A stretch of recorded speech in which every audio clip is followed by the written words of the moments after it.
너희 마음에 계시게 하라 하는 제목으로 함께 말씀을 나누겠습니다. 지금 바울의 중보기도를 살펴보고 있는데요.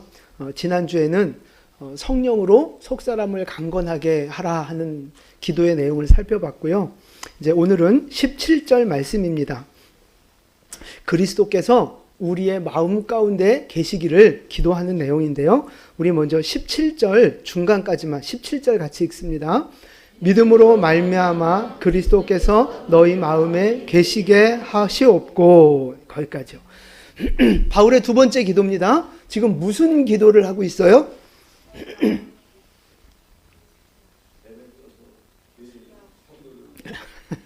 네. 그리스도께서 그 성도들 마음 가운데 계시기를 지금 기도하고 있단 말이에요. 근데 여러분, 여기서 이제 질문이 생겨야 돼요. 예수님이 지금 이 성도들 마음속에, 우리 마음속에 계세요, 안 계세요? 계시잖아요. 그런데 왜 또 예수님이 계시기를 또 기도하는 거예요?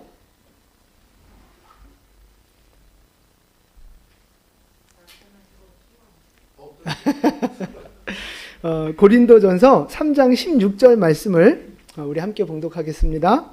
너희가 하나님의 성전이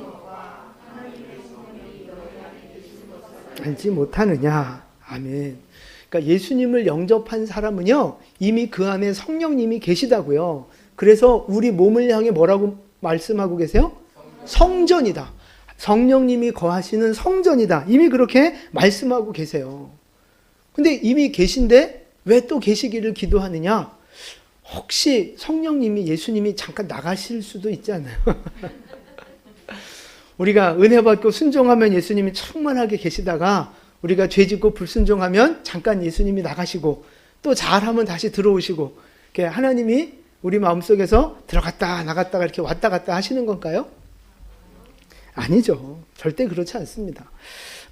우리가 예수님을 믿고 영접할 때 예수님은 우리 마음속에 들어오셔서 영원히 함께 하시는 거예요. 절대 들어갔다 나갔다 하시는 거 아닙니다. 그러니까 이런 비슷한 고민하는 분들이 계세요. 내가 이렇게 불순종했는데, 내가 죄를 졌는데 혹시 내가 이러다 지옥 가는 거 아니야? 내가 오늘 죽으면 내가 지옥 가는 거 아니야? 뭐 이렇게 좀 걱정하는 분들이 계시는데 그렇지 않습니다. 그 말은 곧 성령님이 나가신 거 아니야? 이렇게 두려워하는 거하고 똑같은 거거든요. 절대 그렇지 않습니다. 주님은 우리 안에 끝까지 함께 하시는 거예요. 그런데 왜 바울은 이런 기도를 했느냐?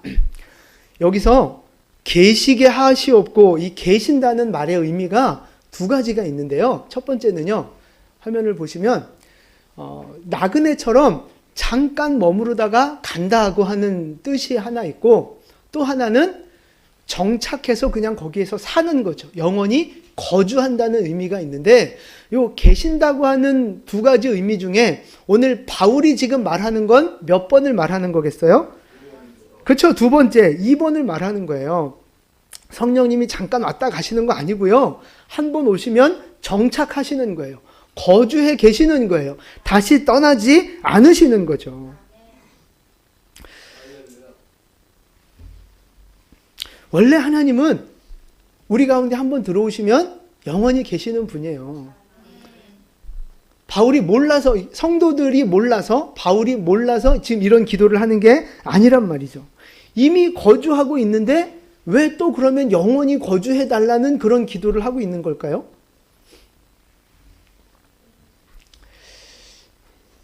여기서 중요한 게 뭐냐 하면, 바울이 말하는 이 계신다는 의미는요, 그냥 단순히 계신다라는 의미가 아닙니다. 그냥 단순히 거기에 머물러 계신다는 의미가 아니고, 그걸 넘어서서 예수님이 우리의 주인으로서, 왕으로서, 우리를 다스리는 통치자로서 역사하시기를 기도하는 그런 의미로 말하고 있는 거예요. 그러니까 예수님이 우리 안에 계시기는 하지만 그런 사람이 있어요.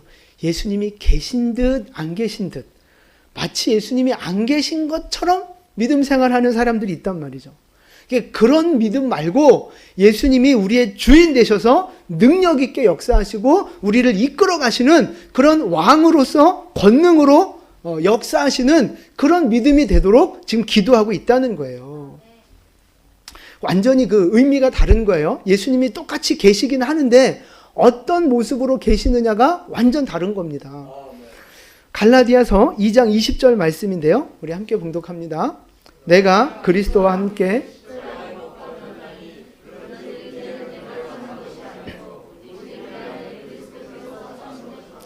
네, 보세요. 내가 죽고 예수님이 이제 우리 안에 사시는데 저기에서 사시는 것이라 할 때 저 산다는 말도요. 숨을 쉰다는 의미가 있고 그러니까 이제 숨을 쉬면서 살아 있다는 의미가 있는데 단순히 숨을 쉬면서 살아 있는 것 거기에서 머무르는 게 아니고요. 생기 있는 어떤 그 생명의 상태를 말하는 거예요. 활동적이고 생기 있는 생명력 있는 모습. 지금 그걸 말하고 있는 거거든요. 그러니까 사람이 똑같이 숨 쉬고 이렇게 살아 있어도 뭐 식물인간처럼 그냥 산소호흡기 끼고 그냥 아무것도 못하고 누워있는 사람도 살아 있는 거고 우리처럼 힘있게 능력있게 운동하고 일하고 사역하고 이것도 똑같이 숨 쉬고 살아 있는 거란 말이에요. 근데 지금 이 갈라디아에서 말하는 그리스도께서 우리 안에 살아계신다는 의미는 그렇게 그냥 숨만 쉬고 존재하는 것 거기에서 멈추는 게 아니고요. 능력 있게 일하셔서 우리를 이끌어 가시고 보호하시고 다스리시는 그런 능력 있는 주님의 역사하심을 기도하고 있는 거라고요. 여러분, 예수님이 내 안에 오시면 나는 죽고 예수로 살아가는 거예요. 여러분, 그게 우리 기독교 신앙입니다. 예수님이 가만히 계시면 안 돼요. 예수님을 믿는 사람, 그러니까 예수님이 우리 마음속에 들어오시면 이제부터 누가 주인이에요? 예수님이 주인되고 예수님이 주체가 되어서 예수님이 능력 있게 일하시는 그런 상태가 돼야 된단 말이죠. 그것이 하나님이 원하시는 믿음의 모습입니다. 근데 오늘 말씀을 보세요. 바울이 지금 이런 기도를 하는 이유, 예수님이 능력으로 살아 계시기를 기도하는 이유, 왜 그런 거예요?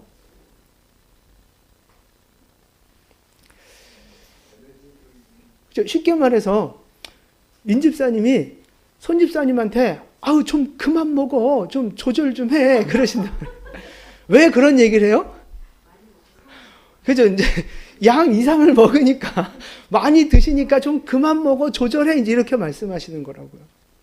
그리고 애들한테 부모님들이 너 이제 좀 공부 좀 해라, 숙제 좀 해라, 그런 얘기는 왜 하는 거예요? 안 하니까 하는 거라고요. 안 하니까. 그러니까 이걸 이제 적용하면 바울이 이런 기도를 하는 이유는 뭐냐?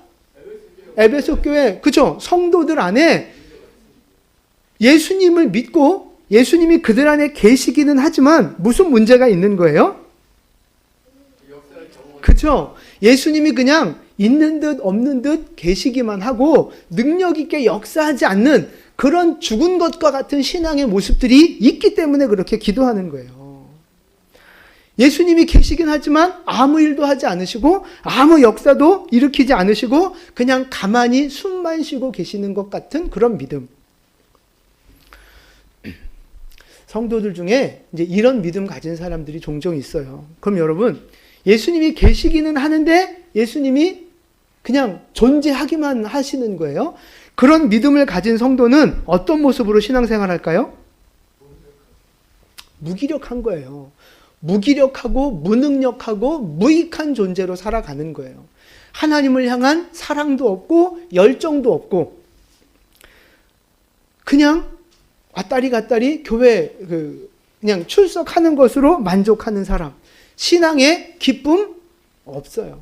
하나님을 향한 열정 없어요. 전도와 선교에 대한 열정들 없어요.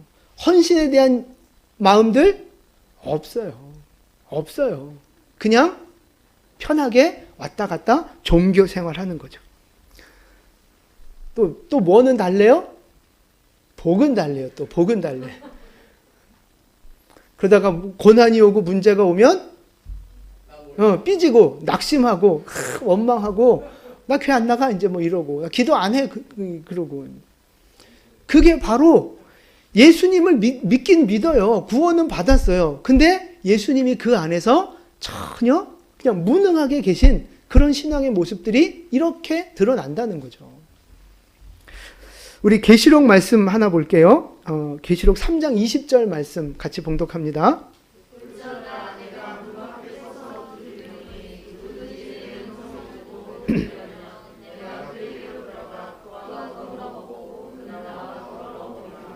아멘. 많이 들어본 말씀이잖아요. 누구에게 하신 말씀이에요? 그죠? 어느 교회인지 몰라도 소아시아에 있는 7교회 중에서 마지막 라오디게아 교회에 하신 말씀이에요. 근데 우리는 저 말씀을 언제 많이 씁니까?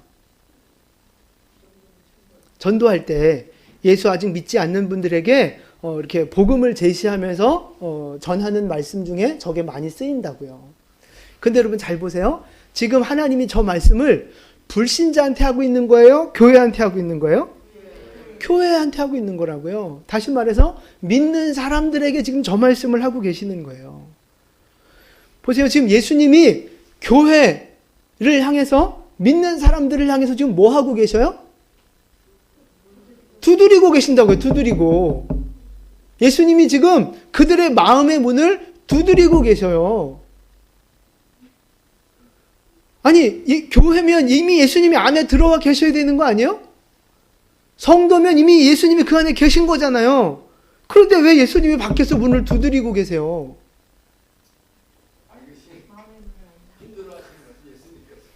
그러니까 우리가 교회, 그리고 뭐 이렇게 예수님 믿는 사람 뭐 이러면 뭐 다 뭐 믿음 좋고 다 뭐 이렇게 구원 받았고 뭐 이렇게 착각하기 쉬운데 그렇지 않을 수도 있다는 거예요. 예수님이 지금 교회 문 밖에 있는 거예요. 교회인데 예수님이 안 계신 거죠. 그게 라오디게아 교회의 현실이었다는 거예요. 근데 여러분 저 말씀을 잘 보세요. 예수님이 문 밖에서 문을 두드리시는 목적이 뭡니까? 들어가시는 게 목적이에요? 함께 먹는 게 목적이에요? 그죠? 들어가는 최종 목적은 함께 더불어 먹는 거. 그게 최종 목적이라고요. 그럼 더불어 먹는다는 건 곧 뭘 말하는 거예요? 그쵸? 같이 사는 거예요. 한 식구가 되는 거예요. 함께 교제하는 걸 말하는 거라고요. 그냥 식당에 가서 밥 먹듯이 예수님이 밥만 먹고 나가시고 이런 거 아니라고요. 함께 더불어 사는 거예요. 예수님은 그거를 위해서 문을 두드리시며 우리 안에 들어오기를 원하시는 겁니다. 예수님과 관계를 맺고 예수님과 함께 더불어 동행하며 예수님과 함께 살아가는 인생, 그게 바로 주님이 원하시는 믿음의 모습이라는 거예요. 근데 지금 라오디게아 교회는 교회이면서도 예수를 믿는다고 하면서도 주님과 이런 관계가 전혀 없는 거예요. 주님과 관계없는 신앙생활, 주님을 모시지 않는 신앙생활, 그러니까 껍데기요 종교적인 그런 종교생활을 하고 있는 것이 이 라오디게아 교회였다는 거죠. 그러면서도 무슨 생각하고 있어요? 라오디게아 교회는 나는 부자라, 이런 착각 속에 빠져 있다고요. 그런 예수님을 모셔드리지도 않고 예수님과 교제하지도 않고 동행하지도 않는 그런 교회의 영적인 신앙의 모습들, 결국 어떤 진단을 받아요? 너는 차지도 않고 뜨겁지도 않고 내가 너를 입에서 토하여 내리라. 하나님 앞에 버림받고 하나님이 토해버리시는 그런 신앙이 된다는 것입니다. 교회라고 다 교회가 아닌 거예요. 교회 나온다고 다 구원받은 성도가 아닐 수 있다는 겁니다. 예수님을 모셔드리고 예수님과 함께 교제하지 않는 신앙은요, 하나님이 토해버리시는 인생이 될 수밖에 없는 거예요.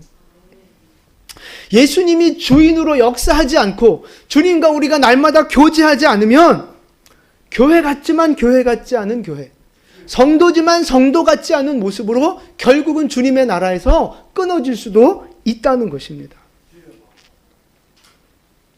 여러분 정말 무서운 이야기예요. 근데 반대로 예수님을 왕으로 섬기면서 그 통치를 받는 인생, 예수님을 모셔드리고 예수님과 깊이 교제하는 그런 성도들의 인생은 어떤 모습이겠어요? 신앙생활이. 행복하죠.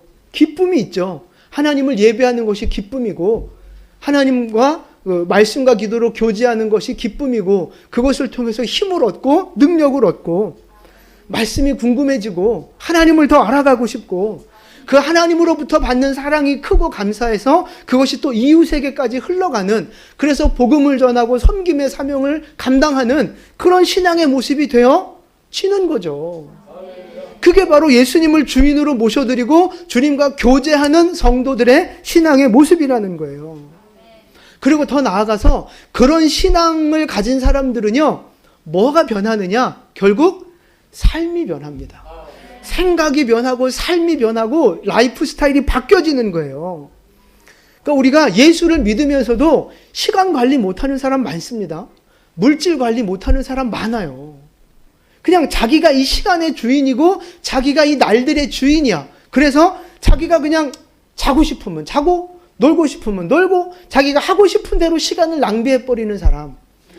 그건 여러분 신앙적이지 않아요. 물질도 마찬가지죠. 내가 사고 싶은 거 있으면 다 사고, 내가 먹고 싶은 거 있으면 다 사 먹고, 내가 돈 있으니까 쓰고 뭐 내 돈인데 뭐 내 마음대로 쓰면 안 돼? 안 돼요.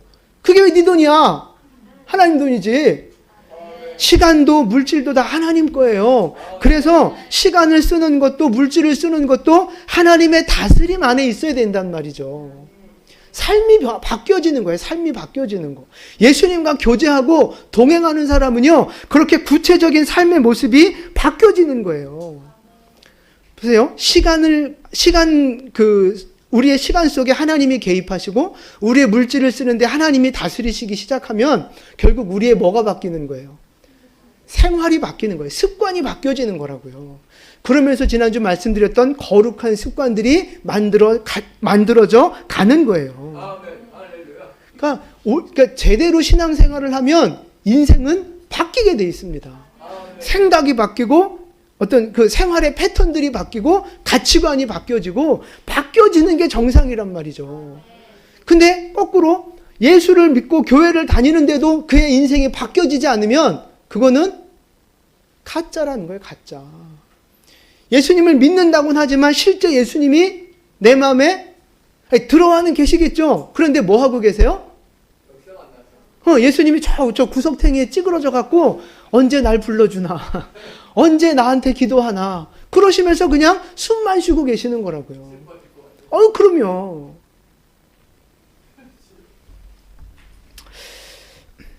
고린도후서 5장 17절 말씀이에요. 고린도후서 5장 17절 함께 봉독합니다.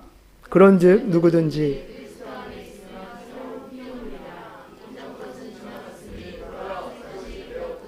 아멘.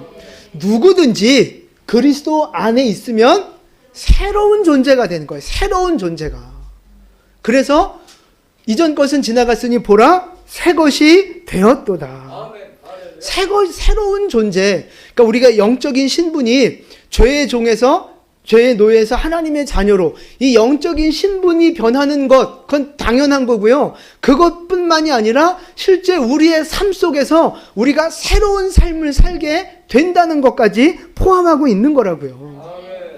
예수를 믿으면요, 삶이 변화되어져야 그게 정상인 거예요. 예수를 믿으면 옛사람의 습관들, 내 중심의 어떤 삶의 모습들, 그게 끊어지고 바뀌어져야 정상이라고요. 여러분 지금 정상입니까? 비정상입니까? 비정상들이 많으면 그게 정상이 돼요. 그러니까 이 교회가 너무 이렇게 오래되고 점점 이렇게 나태해져 가니까 비정상적인 신앙들이 너무 많으니까 오히려 그게 정상처럼 보여지고, 원래 정상적인 신앙들이 그러니까 열정을 가지고 하나님 앞에 변화된 모습을 살고 헌신하면 이상해. 아니 진짜 그런 적이 있어요. 이렇게 어느 교회에서 청소년들이 막 길거리에 나가서 전도하고 너무 열심히 한다는 거예요. 그래서 우리끼리 그랬어요. 쟤네 이단 아니야? 쟤네 이단 아니야? 정상이 비정상이 되고 비정상이 정상이 되는 이런 말도 안 되는 이 어떤 그 신앙의 이 모순들 속에서 지금 우리가 살고 있다는 거죠. 여러분, 우리가 예수를 믿으면 그리스도 안에서 새로운 피조물이 되는 거예요.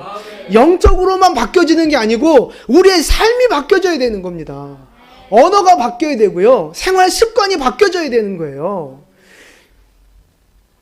예수님이 나를 구원하시기만 하고 내 영혼만 구원하시고 내 육신의 모든 삶의 부분들은 그냥 네가 알아서 해 하고 우리에게 100% 자유를 주셨나요?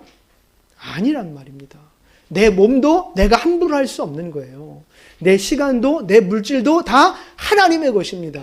하나님의 영광을 위해서 쓰임 받아야 할 하나님의 것입니다. 그럴 때 우리가 그리스도 안에서 새 것이 되었도다 이렇게 고백할 수 있는 거예요. 여러분, 우리 안에 이 새롭게 되어지는 변화의 역사가 있기를 주님의 이름으로 축원합니다. 여러분, 지금 여러분 마음속에 예수님이 계십니까? 이거 아멘 이건 좀 세게 하셔야죠.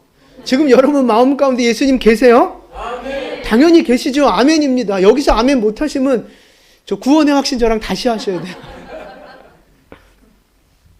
근데 중요한 건 예수님이 어떤 모습으로 계시느냐 하는 거예요. 지금 여러분 마음속에 계신 예수님 어떠한 모습으로 계십니까? 조용하게, 그냥 무능하게 아무 일도 행하지 않으시며 조용하게 계십니까? 아니면 주님이 내 안에서 뜨겁게 나를 격동시키시면서 주님이 역사하고 계십니까? 예수님이 내 종이 되셔서 내 심부름이나 해주시고 내 문제나 해결해 주시는 분으로 계십니까? 아니면 나의 주인이 되고 나의 왕이 되셔서 나를 통치하시는 분으로 역사하고 계십니까? 내가 문제가 있을 때 내 문제를 해결해 주는 어떤 문제가 있을 때만 도움이 필요한 관계를 맺는 그런 어떤 사무적인 관계로 주님이 계십니까? 아니면 날마다 주님과 동행하며 더불어 먹고 마시며 주님과 함께하는 교제하는 그런 사랑의 관계로 계십니까? 지금 여러분 안에 계신 예수님하고 어떠한 관계를 맺으며 살아가고 계시느냐 하는 거예요. 여러분 이거 굉장히 중요한 겁니다. 간절히 바라기는 우리 안에 살아계신 예수님과 친밀하게 동행하며 주님의 주권 앞에 순종하며 주님의 말씀을 전하고 주님을 예배하며 이웃을 섬기는 그런 그리스도의 종으로 살아가는 여러분 되시기를 주님의 이름으로 축원을 드립니다. 그래야 죄를 이기고 고난을 이기고 마귀를 이기며 승리하는 자가 될 수 있는 거예요. 그럼 여러분, 우리가 어떻게 하면 이런 믿음으로 성장하며 나아갈 수 있을까 하는 것입니다. 어떻게 해야 돼요?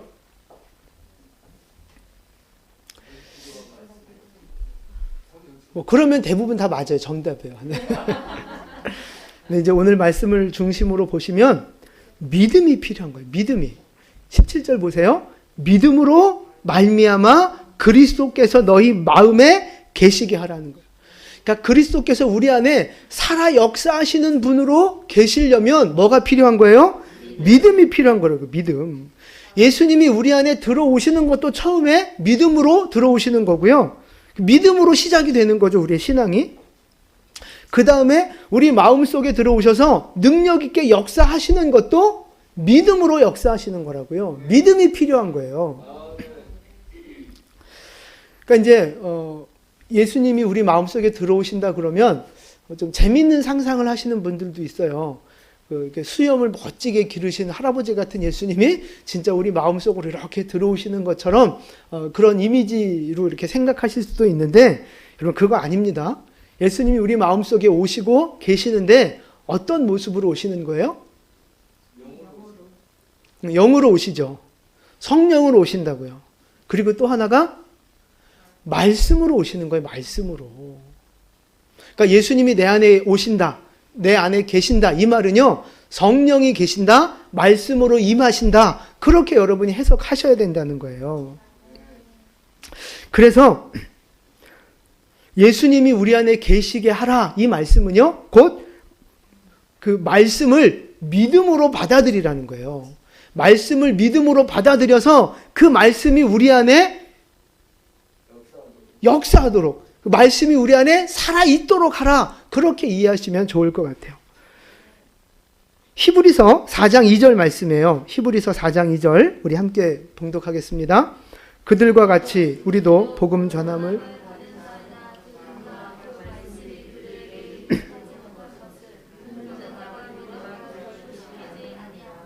아멘.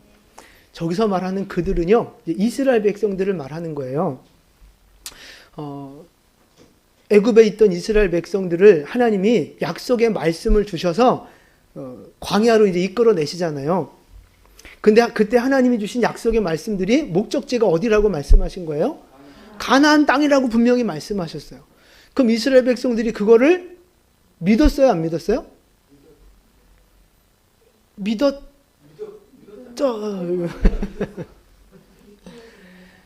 안 믿었죠. 안 믿었어요.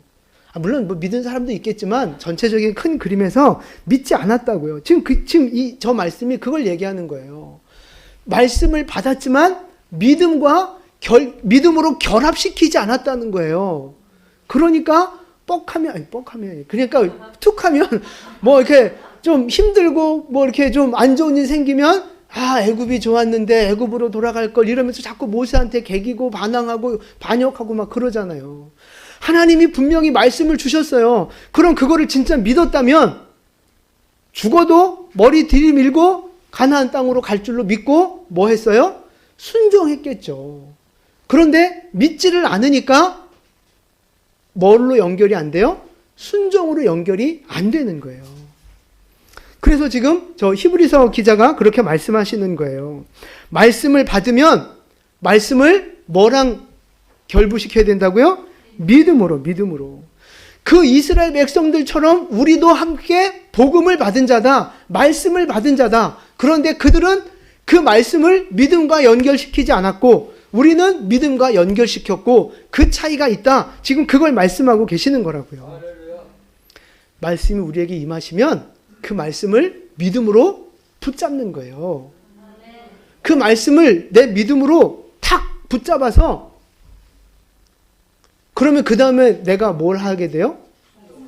그렇죠. 순종하게 되는 거라고요. 그러면 하나님의 뜻이 그 말씀이 성취되어지는 걸 보는 거예요. 근데 믿지 않으니까 순종하지 않으니까 하나님의 말씀이 결국은 성취되지 않는 거예요. 그러니까 예수님이 씨 뿌리는 비유할 때도 분명히 씨앗은 복음이거든요. 말씀이거든요. 근데 그 길가에 뿌려진 씨앗 말씀은 어디로 갔어요? 뭘 다 날아가기. 새가 다 먹어버렸잖아요. 새가 먹어버렸잖아요. 물론 새가 먹고 날아갔으니까 씨앗도 날아갔지만 하나님의 말씀인데 하나님의 말씀이 사라져버린 거예요. 마귀가 뺏어가 버린 거라고요. 하나님은 우리에게 오늘도 약속의 말씀을 주세요. 이 성경이 하나님 우리에게 주신 약속의 말씀이에요. 그런데 이게 왜 성취되지 않아요? 내가 믿음으로 순종하지 않으니까 마귀가 뺏어가 버리는 거라고요.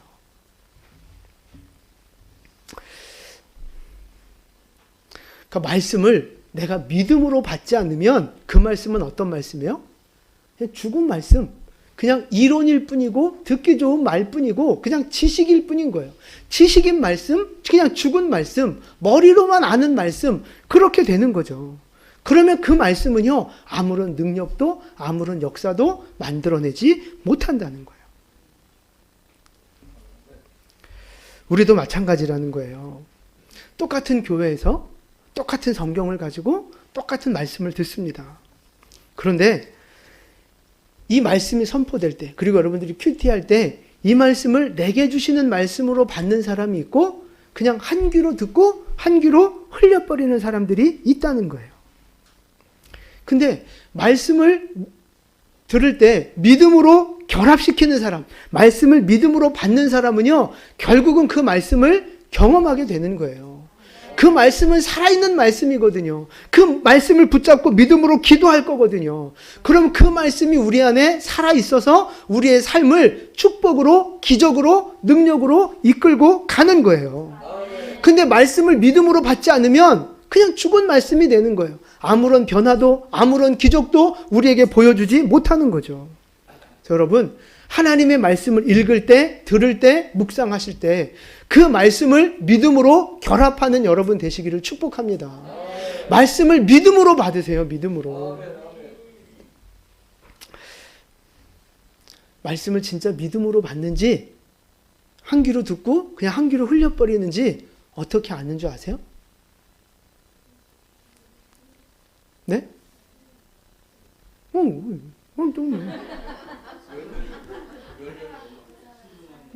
네, 순종입니다. 순종. 말씀을 믿음으로 받는 사람은요, 순종하는 거예요. 그게 자연스러운 거예요. 근데 한 귀로 듣고 한 귀로 흘려버리는 사람은 아멘은 하겠지. 아멘은. 다들 하니까 아멘은 하겠죠. 그런데 교회 문 나가면 싹 까먹고 자기의 삶에 적용시키지 않고 자기의 삶을 바꾸지 않는 거예요.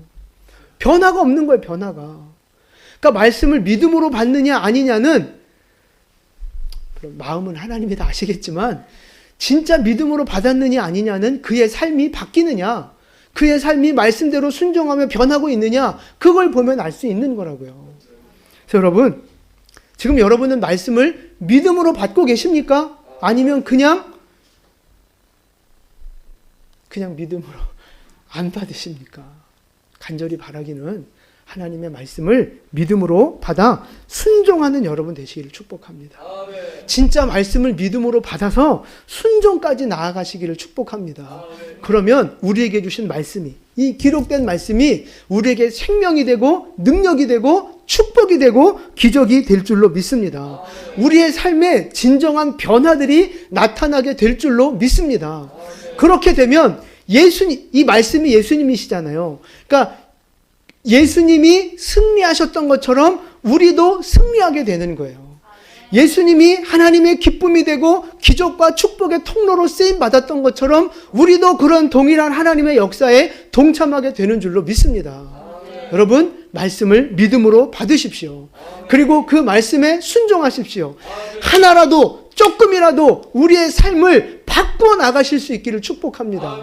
제발 말씀을 좀 적용하시고 생각을 바꾸시고 습관을 바꾸시고 하나라도, 말씀을 하나 들을 때마다 하나라도 우리의 삶을 바꿔 나가신다면 반드시 우리의 삶 속에 놀라운 기적과 축복들을 경험하게 될 것입니다.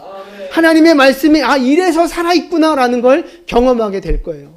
그 축복의 주인공 되시기를 예수님의 이름으로 축원합니다. 아멘. 기도하겠습니다.